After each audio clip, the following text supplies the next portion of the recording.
Bonjour à toutes et à tous, on se retrouve pour une nouvelle vidéo sur la chaîne YouTube du Journal du Real. Je suis comme d'habitude avec Pablo, on va parler mercato à nouveau, on va parler des arrivées qui sont officielles désormais sur le mercato. On a parlé de Jude Bellingham il y a peu de temps sur la chaîne YouTube. On va parler des trois autres arrivées, un petit peu moins importantes, un petit peu moins flamboyantes, bien que ce soit des joueurs importants et surtout des profils nécessaires à l'effectif. On va parler donc de Joselu, de Fran Garcia et de Brahim Diaz dans cette vidéo avec Pablo. Comment ça va? Écoute, ça va très bien. Ça va très bien. J'espère que toi, tu vas bien. Je vois que tu t'es pas changé depuis hier. C'est cool. C'était mon seul t-shirt qui traînait dans le coin pour la vidéo, voilà, comme ça. Pablo qui dévoile que je suis un gros dégueulasse à toute la chaîne YouTube, je te remercie pas. Mais bon, ce sera mon t-shirt de vidéo YouTube maintenant, je le mettrai la prochaine fois aussi pour bien montrer que je suis un Vas-y, gros crado. je suis chaud. Plus sérieusement, on a vu Rossellou, lui, a changé de vêtements aujourd'hui, puisqu'il a revêti le maillot du Real Madrid pour la première fois depuis quelques temps quand même. Il est de retour au Real Madrid, son Depuis officialisation a eu lieu 2011, hein. aujourd'hui. De quoi? Depuis 2011. C'est ça, même si on l'avait vu remettre le maillot de Madrid, notamment lors de la finale de la Ligue des Champions l'an passé, si je dis pas de bêtises, il avait mis une photo avec le maillot du Real à Paris lors de la finale de la Ligue des Champions. Lui qui est un grand madridista qui réalise en quelque sorte son rêve, je pense, en revenant comme ça. Les modalités du transfert, c'est un prêt. Le Real Madrid paye 500 000 à l'Espagnol, à une option d'achat non obligatoire de 1,5 million. Et donc un prêt d'un an pour le joueur de 33 ans qui vient de marquer en plus avec la Roja, avec la sélection espagnole, et qui sort d'une saison très bonne. Toi, qu'est-ce que tu en penses de ce transfert? C'est une bonne idée, vu le prix, vu le risque, l'expérience du joueur, c'est une bonne idée. Bah, c'est une bonne idée si. Ça me tue parce que la question elle est drôle. En fait, c'est une bonne idée si c'est un remplaçant. Oui, Mais c'est d'accord. pas une bonne idée si c'est le remplaçant pour Karim Benzema. Pour moi, Donc, c'est exactement le transfert qui manquait au Real Madrid l'été l'an dernier. passé. Ouais, L'été exactement. dernier. On en parlait beaucoup sur la chaîne, on en avait parlé en space aussi, même avec Victor. On était assez d'accord sur ça que voilà, le, le profil qui manquait, c'était un attaquant supplémentaire pour pallier à Benzema. Et je pense que quand on voit la saison ensuite qui a suivi, ça aurait fait du bien d'avoir un profil de ce jeu, comme, un profil comme Rossellou, même si Rossellou a quand même bien explosé cette saison à l'Espagnol, et ça aurait peut-être pas été lui la recrue évidemment il y a un an. Là maintenant c'est lui. Je suis totalement d'accord avec toi. Évidemment si c'est Rossellou le titulaire du Real Madrid en neuf, ou en tout cas l'unique option haute que Rodrigo en neuf la saison prochaine, ça risque d'être compliqué. Par contre, s'il est là pour être le remplaçant d'un Harry Kane, même si la piste se refroidit, ou d'un joueur, Non, Harry Kane, c'est d'un mort. neuf, ça a l'air mort bien sûr, mais c'est pour prendre exemple d'un neuf en tout cas établi, à la remplaçant même d'Mbappé, peut-être si ce sera lui en pointe. En tout cas, voilà. Mais c'est sûr que s'il commence la saison avec Rossellou, premier match en pointe, Après, attention, Rossellou, je pense que c'est un joueur que si finalement c'est la seule recrue de l'été pour la pointe, pardon, désolé, ça me fait rire. Pour la pointe de l'attaque, je pense que c'est quand même un joueur qui peut apporter une quinzaine de buts, hein, s'il joue titulaire ah tous les oui. matchs. Ouais, oui, oui, oui, bien sûr, bien sûr. Mais c'est quand même pas, malheureusement, je pense qu'il a pas le niveau pour porter Non, mais l'équipe non, comme a pu le faire Karim Benzema depuis je trois pense quatre ans, pas, je évidemment. pense pas, ouais. Il y aura il y a un niveau plancher. Je pense qu'il y a ouais, une sorte de palier de but assuré avec ce joueur. C'est un joueur qui est un excellent finisseur, qui ne rechigne pas les efforts, qui a un sens du but qui est quand même très bon. Donc il n'y a pas de raison évidemment que ce soit une erreur ce recrutement, surtout que c'est un joueur qui est amoureux du Real Madrid, donc il acceptera finalement un petit peu tout ce qui peut lui arriver dans ce club. S'il est sur le banc, s'il est titulaire, il sera Ça. logiquement heureux dans tous les cas, surtout si c'est qu'un prêt d'un an. Il aura aussi à cœur d'ailleurs d'être conservé potentiellement. À son âge, ça peut Mm. être intéressant pour lui que le Real Madrid lève cette option d'1,5 million, c'est pas beaucoup d'argent. Donc je pense que dans tous les cas, lui, son niveau, son attitude, son implication, il n'y a pas de En doute fait, là-dessus. Le en problème, fait, c'est c'est ça le point positif de ce transfert. C'est que c'est un mec qui a été formé au club, qui connaît la maison, qui est heureux de revenir et qui va tout donner pour réussir. Donc, et pour pas beaucoup d'argent. Donc ça, c'est tout le côté bénéf de ce transfert-là. Ça reste un joueur d'expérience du coup, qui a même une petite expérience avec la sélection espagnole, qui fait des bonnes saisons là, à l'Espagnol Barcelone. Donc voilà, maintenant, si c'est lui la relève pendant un an de Karim Benzema, bah, c'est compliqué. ça fait Ça va mal. être compliqué. Ouais. Ça fait mal de se dire ça. On verra. Un mercato, c'est très long. Là, on sait qu'il y a eu une vidéo qui a fuité, Pérez qui dit qu'il n'y aura pas d'autres recrues. Bon, un mercato, c'est très long. Je pense il y a un petit peu à boire et à manger dans les rumeurs dernièrement, même si sur le fond de l'attaque, le Real Madrid a l'air de s'être bien refroidi sur les nombreuses pistes qui avaient été évoquées entre Havertz, Harry Kane notamment. On C'est verra ce que triste parce ça que donne. Havertz, tu vois, encore Harry Kane, toi, enfin, je te suivais voilà, dans le type de joueur, dans l'idée de dire que c'était le joueur qui ferait le Real L'investissement est Madrid. très important. Mais le problème, c'est que c'est voilà, investissement important, joueur de 30 ans. Mais tu vois, par contre, à Verts, je comprends pas pourquoi ils le font pas, malgré tout. Bah J'arrive écoute, pas à comprendre. Pourquoi Kai Havertz s'est refroidi? Autant Harry Kane, je peux comprendre, même si pour moi, c'est vrai que. Et par rapport aux arguments que tu disais là, il y a quelques temps, effectivement, c'est un très grand joueur. Et là, à l'heure actuelle, derrière Mbappé et Haaland, c'est très certainement lui le meilleur. Maintenant, je peux comprendre que le Real Madrid décide de ne pas l'acheter parce qu'il est vieux entre guillemets, à ce prix-là. Maintenant, Kai Havertz, j'arrive pas à comprendre pourquoi la piste s'est refroidie. Vraiment, j'arrive pas à comprendre. bah écoute, il a J'arrive pas à envie d'aller comprendre. à Arsenal, hein, c'est comme ça, hein. Moi, je pense que c'est plutôt le Real qui n'a pas voulu mettre autant Non, je d'argent pense que qu'Arsenal. oui, le Real s'est refroidi là-dessus. Ils sont dans une position d'attente par rapport au dossier Mbappé depuis qu'il y a eu la lettre envoyée au PSG de la part Ouais, mais il y a assez d'argent pour faire Kai Havertz et Mbappé, hein. Ouais, mais je pense qu'ils veulent d'abord voir où ça mène avec Mbappé et Ouais, ensuite investir en en fonction de fonction de. Ouais, là c'est où vrai. ça mène. Mais malheureusement, on est passé d'un mercato où le Real Madrid était proactif avec Bellingham qui a été bouclé quand même très vite, avec ses Fran Garcia et Brahim Diaz dont on va parler également et Joselu qui ont été bouclés très vite. Le Real Madrid était au départ proactif sur ce mercato et là depuis ce qui s'est passé avec Mbappé, le Real Madrid revient dans la réaction sur ce mercato et l'effectif n'est pas bouclé donc pour moi c'est un problème. On en parlera sans doute un peu dans une autre vidéo ou quoi. On va se tourner quand même vers déjà ce qui a été fait, pas ce qu'il y a à faire, on en reparlera sans doute. Mais ce qui a été fait, il y a également Fran Garcia qui revient du Rayo Vallecano, auquel il appartenait, clause de rachat du Real Madrid de 5 millions 5, si je dis pas de bêtises. Et donc, un retour au club pour un joueur qui est formé, qui a passé une saison exceptionnelle d'un point de vue, que ce soit d'un point de vue succès collectif ou d'un point de vue individuel également du côté du Rayo. Un joueur impressionnant, un poste auquel le Real Madrid a dramatiquement besoin, puisque Camavinga était l'arrière gauche là, sur la majeure partie de la deuxième moitié de saison. Effectivement, donc c'est un joueur. Moi, c'est un joueur qui me hype énormément. La saison avec le Rayo, là, elle a été assez impressionnante de sa part. Je crois qu'il a été. Je sais pas s'il est le meilleur joueur de son équipe. J'avais vu passer un truc comme ça. Enfin, ou non, pardon, excuse-moi, non, c'est le joueur qui a le plus de minutes au Rayo Vallecano cette saison. Excuse-moi, Ça doit être avec ça. Iraola. C'est un style de latéral, de latéral vraiment très puissant, très rapide, très explosif. Qui attaque, très bon offensivement.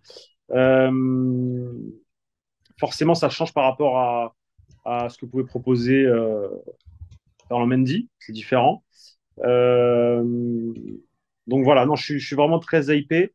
Euh, Normalement, du coup, ça devrait rebasculer Kamavinga au milieu de terrain. Donc ça, c'est positif aussi parce que c'est le poste de prédilection d'Eduardo Kamavinga.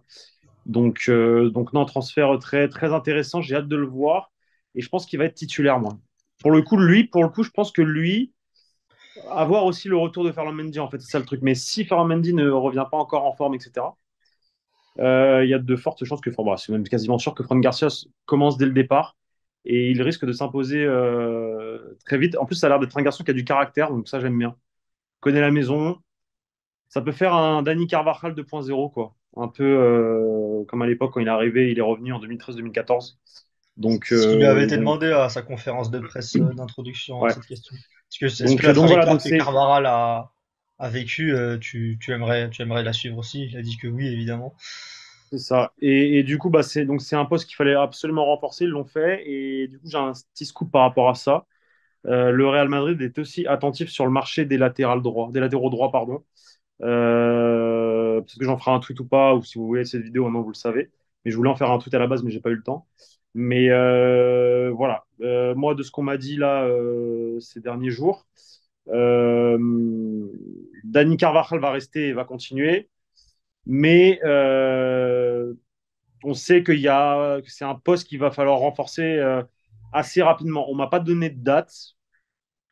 Mais s'il y a un potentiel remplaçant qui vient cet été de Dani Carvajal, il ne faudrait pas s'étonner. Alors, plutôt un style de profil, je pense, comme Fran Garcia, il faudrait voir il y a quoi sur le marché en Espagne. Mais enfin, je pense, ce sera jamais Achraf Hakimi ou autre type de joueur Il y comme a ça. Fresneda qui est quand même beaucoup plus cher, Voilà, logiquement, que Fran Garcia, et qui c'est peut être ça, une très de bonne idée. Valladolid. Donc, à voir. Et ils savent qu'à terme aussi, C'est- c'est un poste Je crois à que renforcer parce que Dani c'est 15 Carvajal ou va 20 pas rester. millions, avec une clause de descente Fresneda, si je dis pas de bêtises. Voilà. Et en plus, c'est formé au Real, Bien sûr, formé au Real. donc voilà. Ils savent qu'il faut renforcer ce poste-là parce que bah, Dani Carvajal, il est pas. comment dire, il n'est pas assez performant toute l'année. Donc, et le Real Madrid le sait. Le Real Madrid le sait. Ça permettra de mettre Lucas Vasquez titulaire à l'ailier droit, parce qu'il n'y a pas beaucoup d'attaquants.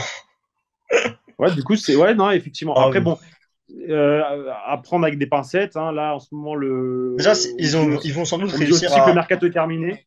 ils On vont me sans dit doute aussi que le réussir mercato à est faire terminé. Donc, partir Odriozola. C'est pour ça qu'il y a peut-être une possibilité à droite. à voir, effectivement. Parce À que voir. Mais il n'est pas encore parti. sans départ, non, je crois pas. Sans Non, départ non, il n'est pas parti. Hein. d'Odriozola, je crois qu'il est pas encore parti, c'est pas officiel. Sans départ d'Odriozola, t'as trois mecs sous contrat à droite et ça C'est ça. bloquait totalement les recrues. C'est Avec ça. départ d'Odriozola, tu peux peut-être anticiper si l'opportunité est belle. Je pense à Fresneda, sa clause de relégation là cet été par exemple, qui est une opportunité Exactement. intéressante, même s'il est très jeune, il a encore des limites. Je l'ai vu jouer deux fois au stade cette saison, il a quand même encore des limites dans ce que j'ai vu. Même si c'est un joueur qui, on sent tout le potentiel et on sent surtout un profil physique qui est assez impressionnant pour ce poste-là.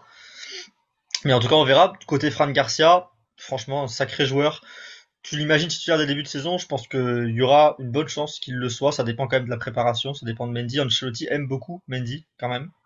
Donc Ouais, si Mendy c'est vrai. reste, on verra. Parce qu'Ancelotti aime bien Mendy. Il aime bien l'équipe, quand même, qu'il avait trouvé avec Mendy et Carvajal. Donc on verra ce qu'Ancelotti veut. Je pense que c'est pas sûr que Fran Garcia sera titulaire, bien sûr. Par contre, il y a une possibilité, et à terme, je pense qu'il le deviendra, dans tous les cas, dès que Mendy va se blesser, parce que je pense que malheureusement, j'ai du mal à voir Mendy faire une saison pleine après la saison Moi aussi. qu'il vient de vivre. Moi aussi. Dans tous les cas, Moi il aussi. arrivera à Donc, prendre sa place, et je pense que s'il prend sa place avec une blessure de Mendy, je pense qu'après, quand Mendy revient, il va falloir sacrément se battre ou sacrément prouver pour récupérer le poste de titulaire. mais moi, maintenant, ma question, c'est ça, c'est imagine Franck Garcia, du coup, fait une saison pleine ou une saison à voilà, 80% des matchs et qu'il explose. Le potentiel transfert d'Alfonso Davies, tu fais quoi? C'est ça le truc. Parce que moi, Franck Garcia, je pense que vraiment, avec une saison pleine au Real Madrid, si, si vraiment il montre que c'est un joueur de caractère, qui s'impose et qu'il n'a pas peur, c'est un mec qui peut rester sur la durée. Donc, Alfonso Davies, à quoi ça sert du coup d'aller le C'est chercher? aussi Si un c'est un mec qui joueur est de la capable maison. d'accepter d'être remplaçant, je pense. Bah, ouais, je sais pas. Après, s'il est vraiment très fort, Je imagine, le il est vois vraiment mal très dire, fort. je le vois mal dire, Imagine, si ça vous devient un recrutez à mon futur poste, crack. je sais pas. C'est pas s'il est vraiment trop fort, tu fais pas Davis dans tous les cas. Mais s'il Ah, est voilà. fort sans devenir l'un des top 5 latéraux au monde en un an comme ça quand même, il y a moyen que tu continues à réfléchir à faire Davis. Je pense pas que Fran Garcia va arriver dans le bureau de Florentino Pérez l'été prochain, même Non, s'il jamais de fait la une vie. très bonne saison et dire, Non, je non, veux plus jamais de la vie, personne à jamais de mon la vie. poste, Mais sinon je vais me barrer, tu vois. non, mais jamais de la vie. Après, il faudra voir aussi le futur entraîneur, parce que l'année prochaine, le Real Madrid va changer d'entraîneur et tout. Il y a Mais, beaucoup euh, mais, mais, de mais variables. voilà, donc c'est quelque chose à prendre en compte aussi. Tu peux pas couper la progression d'un mec alors qu'il fait une grosse saison, tu vois. Bien sûr, bien sûr. Après, on parle aussi d'un joueur de 23 ans, qui est quand même un petit peu plus âgé Oui, c'est vrai. qu'un très jeune, tu sais, qui aurait vraiment besoin de ce temps de jeu, tout ça. On parle d'un joueur qui va commencer à s'établir aussi.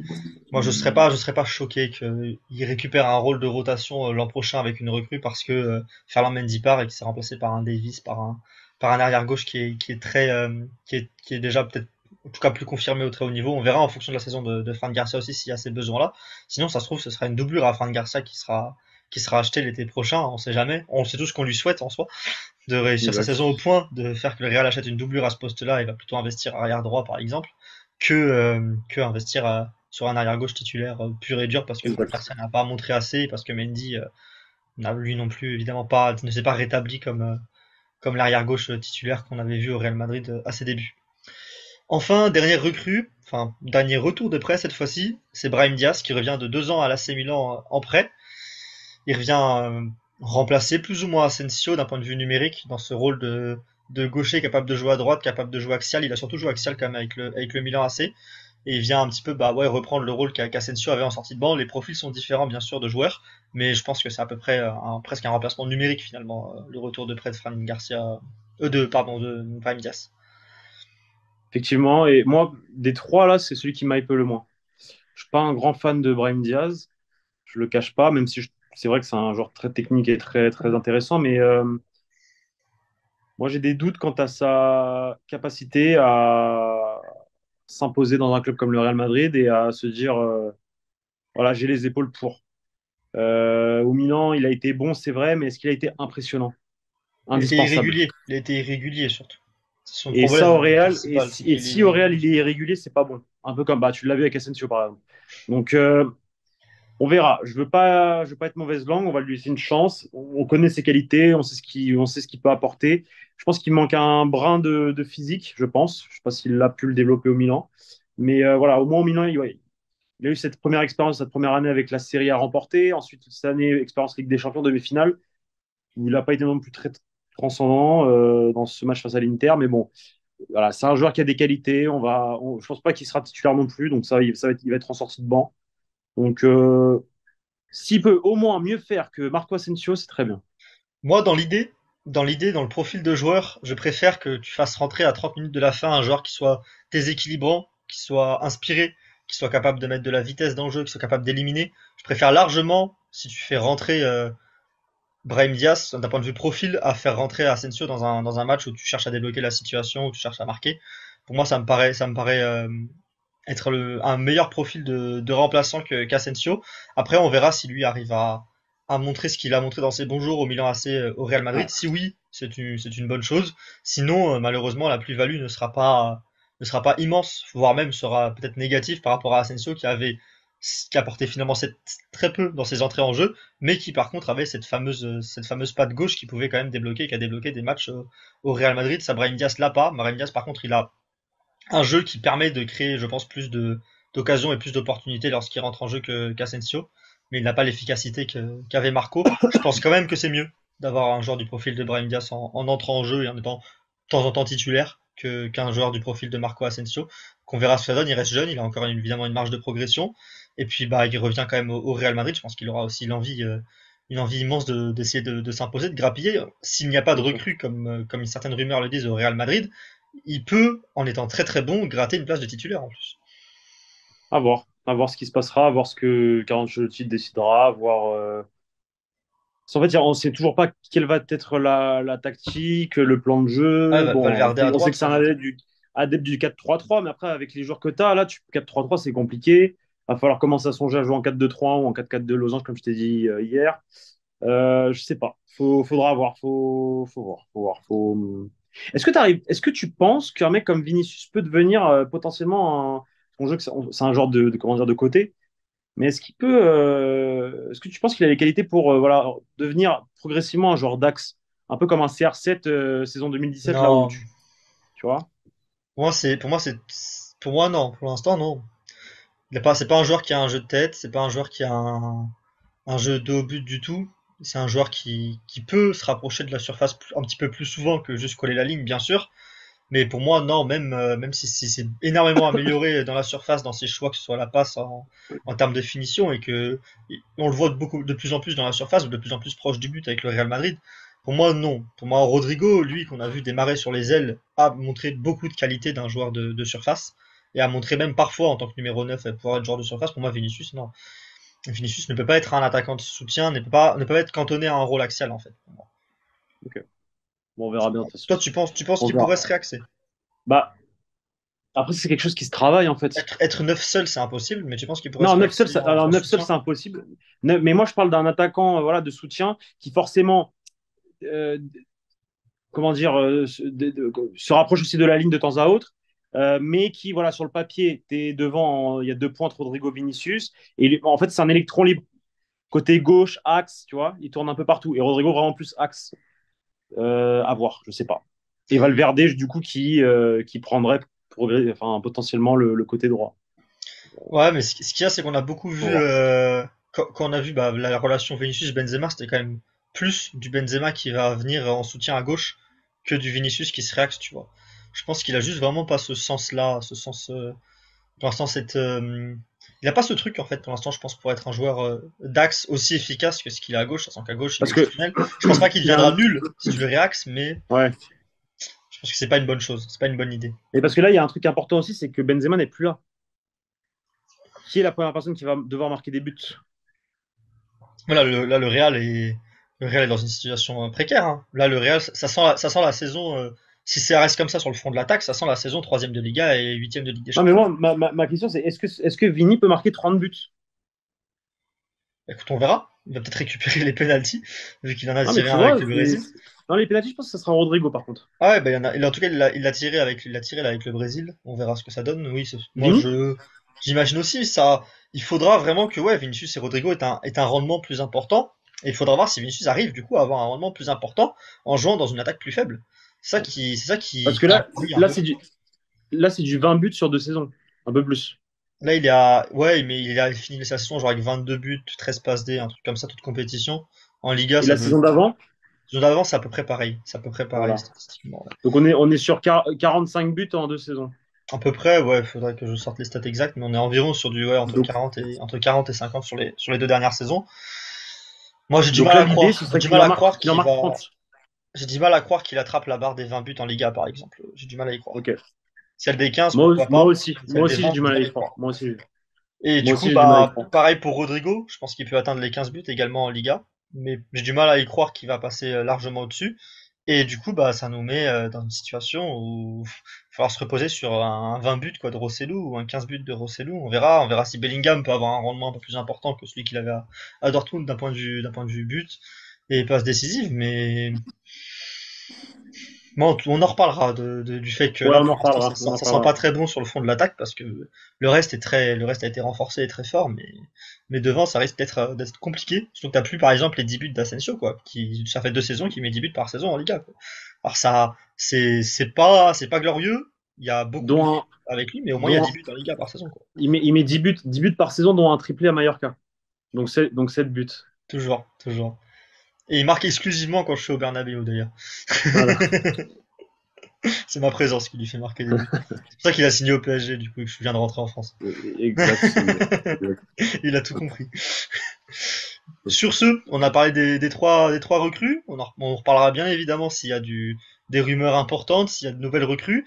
Et s'il y a une absence de recrues, je pense qu'on aura la discussion qu'on a légèrement entamée là sur la fin de la vidéo, notamment sur le manque de solutions offensives. On en a parlé l'été dernier. On a cru que cet été ça serait réglé, mais bon, finalement, on risque de repartir dans la même boucle, voire même pire, parce qu'il n'y a pas un joueur du niveau de Benzema sur le front de l'attaque. Merci à toi Pablo de m'avoir accompagné pour cette petite vidéo. Enfin, de m'avoir accompagné, on dirait que c'est ma chaîne YouTube. D'avoir accompagné nos chers viewers, d'avoir discuté avec moi pour cette petite vidéo sur ce mercato du Real Madrid qui en tout cas a avancé, même si là il a l'air de stagner désormais. Et on se retrouve dès qu'il y a de nouvelles avancées pour en parler sur la chaîne YouTube, sur le site internet, Instagram et sur le compte Twitter évidemment du journal du Real où il y a les infos qui sortent souvent le plus rapidement. Merci à vous, on se retrouve très bientôt pour de nouvelles vidéos. Salut! Salut les gars.